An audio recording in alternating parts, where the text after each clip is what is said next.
Alright, so today it's Foundation Friday. This is where I try out a new foundation every single Friday on my channel. This is a new foundation from Smith & Colt. Smith & Colt, I always only think of, what's it called? Nail polish. But this is the Veiled Threat Weightless Micro Blurring Foundation. So this is a new release from them. But this foundation retails for $42. It has 42 shades.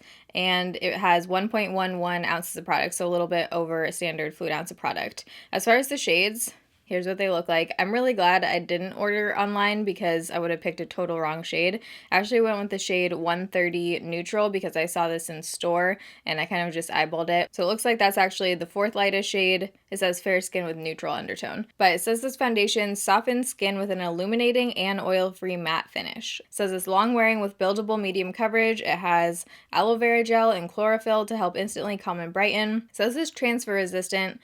And it's supposed to last up to 12 hours, which isn't long at all. That's like an average day. It says it has a soft focus, radiant blurring finish, weightless hydration, and it's cruelty-free. So that is all of the claims. I'm going to insert swatches right here so we can see what the shade 130 Neutral looks like next to some of my other foundations. Alright, so here are a few swatches for you. Right here is the Smith & Colt foundation in the shade 130 Neutral. Again, this isn't the lightest shade they make. This is just the shade that I thought would be closest to my skin. So next over is the foundation that I reviewed a couple weeks ago, the Pretty Vulgar foundation in the Naked Truth. Here's Zero Life Proof in 101, A Cosmetics CC Illumination in Fair, the lightest shade, L'Oreal Fresh Wear in 410 and 400. So if you're excited for Foundation Friday and you enjoy this video while you're watching, you can give it a thumbs up. If you're new here, I upload every Monday, Wednesday, Friday, 6 p.m. Pacific time. Let's go try out this guy. Okay, so it is 9:04 in the morning when we're starting this check-in. Not check-in. We're starting the video right now. Today is Sunday, and we are going to be trying a new foundation. So I actually just picked this up yesterday in my time from Ulta. This is the Smith & well, you guys know I've already done the intro. Wow, I need more coffee right now. I'm really intrigued by the whole mousse to cream thing, so we'll see. And just to recap, it's supposed to be buildable medium coverage with an illuminating and oil-free matte finish. So it's supposed to be illuminating and matte. Where's my brush? Wow. I do not feel awake yet. Okay, so like usual, we're going to do half my face with my Sigma F80 and half with my LA Girl sponge. This is dampened. I'm going to give this a shake. Okay, does the spacing on here bother anyone else, or is it just me? So you get glass bottle with pump. Let's start out on this side with a brush.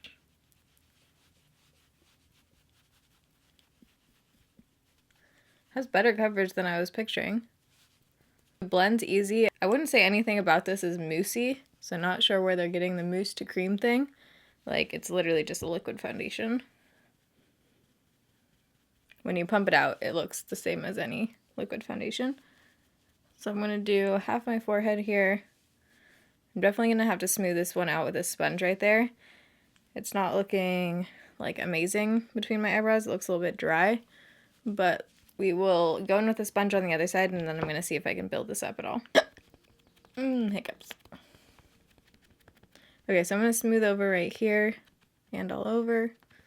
See if that does anything. Okay, so you definitely get more coverage with a brush on this one, but I like the finish better when you go over it with a sponge. So I'm going to do a second kind of mini layer. It says it's supposed to be buildable, so I want to add a little bit and see how much coverage we can get. Right now, before this second layer, you can still see some redness and scarring and freckles and stuff coming through. So I would say it's about medium coverage on one layer. So I think the shade looks pretty good right now. I think it's a pretty close shade match. It does look like that built up, but I'm definitely going to need to go over that with a sponge because it's clinging to some dryness I have right there. It doesn't blend into the skin as easy on the second layer. Like, it just takes a little bit longer. It does build, so now I'm at about high medium, maybe low full coverage. No, I'd say high medium coverage. Yeah, you definitely kind of feel like you're blending on kind of like a dry layer. Right now, I'm liking it. I like that you can build it up. There's not any, like, particular areas that look bad or anything. I do feel like this might be a creaser, just the way that it's starting to kind of set and settle in a little bit around my mouth area. Still feels tacky, but I did just apply the second layer. So I'm going to give it a few minutes to see if I don't need to powder, see if it sets down and stuff. But right now, I'm liking it. I actually like it a lot better after that second layer. It's 9:13, so I'm going to do the rest of my makeup, and I'll be right back. Then we're going to do a flash test and a shot in natural lighting. Okay, so it is now 9:38, but the check-in time is 9:20. So I did have to powder just right here so I could blend stuff. There is a little bit of like stickiness to this one. As far as the finish, I don't think it's very matte, like especially looking at my forehead. Again, we'll see how it looks in natural lighting.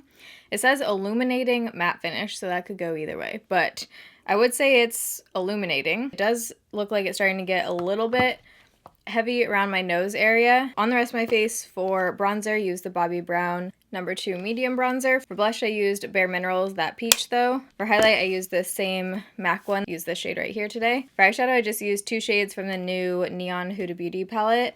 I used this shade on my lower lash line, the yellow, and then that one in my crease. And then for lips, I used 2 by CoverGirl. This is 205 Toasted with 225 Cream. So let's go see how this looks in natural lighting and we'll do a flash test. All right, so let's see how this looks in natural lighting. It looks good. Looks like it has more coverage out here.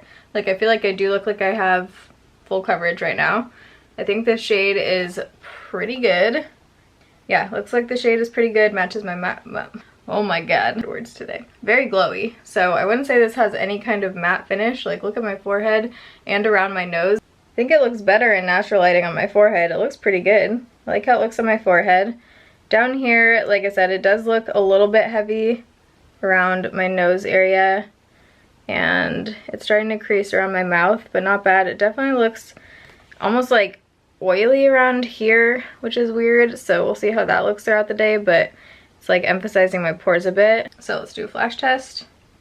Does look like it has some bounce back. I think so. My face looks pretty ghostly white in here, so I definitely wouldn't wear this one in flash. I also just feel like it doesn't look very flattering in flash. Like it almost looks like, I don't know, patchy or something. Could just be my under eye powder in combination with it, but I don't like how it looks in flash at all. But I will check back in with you guys in a few hours back in natural lighting. Okay, so it's now about 3 o'clock, so it's been on for almost 6 hours. And it's not looking too great. Looks good from like this far, but let's get it close. Okay, so as you can see, it looks very heavy around, well, kind of everywhere now, but it looks pretty cakey around my nose, and I'm getting real bad upper lip creasing and around my mouth right here. Like this is pretty intense creasing. Normally I'll get like a little bit, but not these kind of like super deep lines. You can just definitely see this on my skin. It looks pretty dry and just like kind of heavy all around. You can just really see it. It's not sitting super great on my forehead anymore. And I feel like it's almost like lost some coverage. You can see all my freckles coming through, especially for only being on for 6 hours. And it looked like this at about like the 3-hour point. I went on Snapchat and I showed like a zoom in of the creasing. Ooh, it looks bad. I almost feel like it's looking slightly better on this camera somehow, but in real life, does not look good. It's already a no, I can say at this point. I wouldn't wear this one again. I'll see you guys at the end of the night for final check-in. All right, change of plans. It is now almost 5 o'clock, so it's been on for about 8 hours. And I'm actually gonna end this one a bit early because Rach is here, she's gonna blade, I'm gonna go on a run, and I just don't wanna be wearing this while I'm on a run. We already know how I feel about it, but let's see if it's changed at all between the last check-in. It basically looks exactly the same. I would say it looks a little bit worse now around my mouth area, and it almost looks like a bit greasy in certain parts. So I will zoom in. Ooh, yeah. Looks like you could just like scoop out with a spoon right there. It's so like thick looking on my upper lip. Ooh, it looks pretty bad, folks. Pretty bad. And again, I didn't do a second layer or layer it up around here. I only layered it on my scarring, which it actually looks fine over here. And then my forehead looks about the same as the last check-in, but I would say maybe a little bit greasier.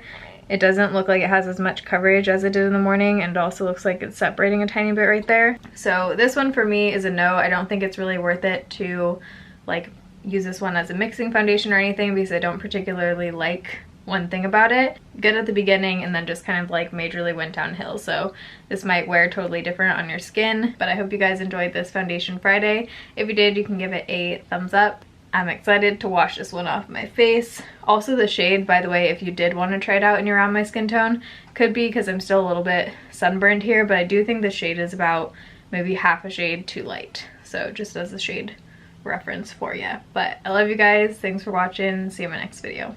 Bye.